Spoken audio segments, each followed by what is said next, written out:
పోలవరం సోమవారం అనేటువంటిది చంద్రబాబు 5 సంవత్సరాలు తన యొక్క పదవీ కాలంలో ఎలా మోసం చేశారు ఏంటి అనేటువంటిది పుంకాలుగా మనం చెప్పుకోవచ్చు. నరేంద్ర మోదీ గారు సైతం ప్రధానమంత్రి హోదాలో ఆంధ్రప్రదేశ్ కు వచ్చినప్పుడు ఏటీఎం లాగా వాడుకున్నాడు పోలవరం ప్రాజెక్టును అనేటువంటిది క్లియర్ గా చెప్పాడు. అది కాకుండా ఇదే పోలవరం ప్రాజెక్టుని కేంద్రం విభజనలో హామీల్లో భాగంగా తాము కడతామంటే కాదు మేము కడతామని తీసుకొని ఏ విధంగా మోసం చేశాడు, కాంట్రాక్టర్లను ఏ విధంగా బెదిరించాడు, కాంట్రాక్టర్లను ఏ విధంగా వశపరుచుకొని సబ్ కాంట్రాక్టింగ్ లో తన వాళ్ళకి ఇప్పించుకొని ఏ విధంగా ముడుపులు మార్చారు అనేటువంటిది వైఎస్ఆర్ కాంగ్రెస్ పార్టీ అదే విధంగా ప్రజలు నాయకులు అందరూ కూడా చెప్పింది పుంకాలుగా చెప్పుకున్నాం. కానీ బొంకుతూ చంద్రబాబు ఆ మాటలు కాదన్నారు కదా. ఈ రోజు సాక్షాత్తు ఆ యొక్క పోలవరం ప్రాజెక్టు ఎవరైతే చంద్రబాబు నియమించాడో, ఎవరైతే తన ఎంపీగా ఉండి వాళ్ళ యొక్క కుమారుడికి రాయపాటి రంగారావుకు సంబంధించినటువంటి ట్రాన్స్రాయ్ కంపెనీకి సంబంధించినటువంటి వాటితో పనులు చేయించాడు కదా. అదే ట్రాన్స్రాయ్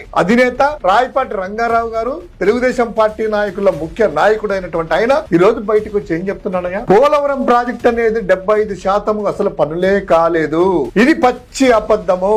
అది కాకుండా ప్రతి సోమవారము పోలవరం ప్రాజెక్టు పేరు చెప్పుకొని సోమవారం రివ్యూ పెట్టుకొని కాంట్రాక్టర్ల నుంచి సబ్ కాంట్రాక్టర్ల వరకు ఎక్కడెక్కడ ఎవరెవరికి ముడుపులు ఇవ్వాలి, ఎంత ముడుపులు వచ్చాయా లేదా, అసలు ఇచ్చారా లేదా అని తండ్రి కొడుకులు వేరువేరుగా కాంట్రాక్టర్లను సబ్ కాంట్రాక్టర్లను బలికొని ఆ యొక్క ప్రాజెక్టులో ఉన్నటువంటిది 150 కోట్ల రూపాయలు ముడుపులు ఎప్పుడు తీసుకున్నాడు, ఎవరు తీసుకున్నారు, ఎక్కడ ఇచ్చాననేటువంటిది సాక్షాత్ కాంట్రాక్టర్ రంగారావు తెలుగుదేశం పార్టీ నేతలు చెప్తున్నప్పుడు ఇప్పుడు అర్థమైందా ఆంధ్రప్రదేశ్ రాష్ట్ర ప్రజలకు మరోసారి చంద్రబాబు మోసం పట్ల వాళ్ళ యొక్క పార్టీ నాయకులు కాంట్రాక్టర్ స్వయంగా చెప్పినటువంటి మాటలు చూస్తే ఎంత మోసము, ఎంత దగ్గ.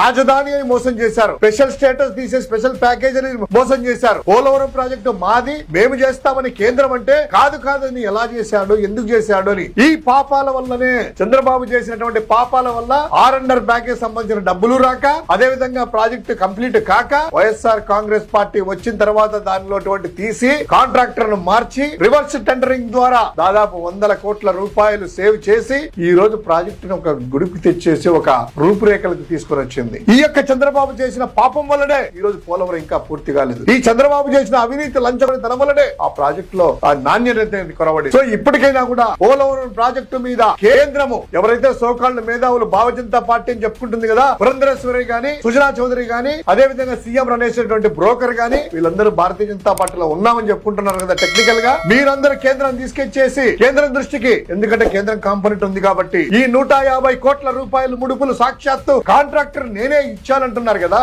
ఈ యొక్క కాంట్రాక్టర్ ఇచ్చినటువంటి వాటికి విచారణ చేసి సిబిఐ విచారణ చేసి ఆ యొక్క ప్రాజెక్ట్ కి ఇంతవరకు కాని దానికి బాధ్యులైనటువంటి చంద్రబాబును లోకేష్ ని శిక్షించాలి, కేసులు కూడా పెట్టాలనేటువంటిది వైఎస్ఆర్ కాంగ్రెస్ పార్టీ డిమాండ్ చేస్తా ఉంది. ఇది పోలవరంలో చేసినటువంటి చంద్రబాబు అవినీతిలో ఒక మచ్చు తునక మాత్రమే. ఇలా చూసుకుంటూ పోయినట్లయితే రాజధాని పరంగా స్పెషల్ ప్యాకేజ్ పరంగా ప్రతిదీ కూడా కియా కంపెనీ అంట, శ్రీ సిటీ అంట అన్ని కూడాను తన స్వార్థ ప్రయోజనాల కోసమే వాడుకొని ప్రజలను రాష్ట్రాన్ని వంచినటువంటి నీచులు చంద్రబాబు లోకేష్ అనేటువంటిది ప్రజలు మరోసారి అర్థం చేసుకోవాల్సిన సమయం ఆసన్నం.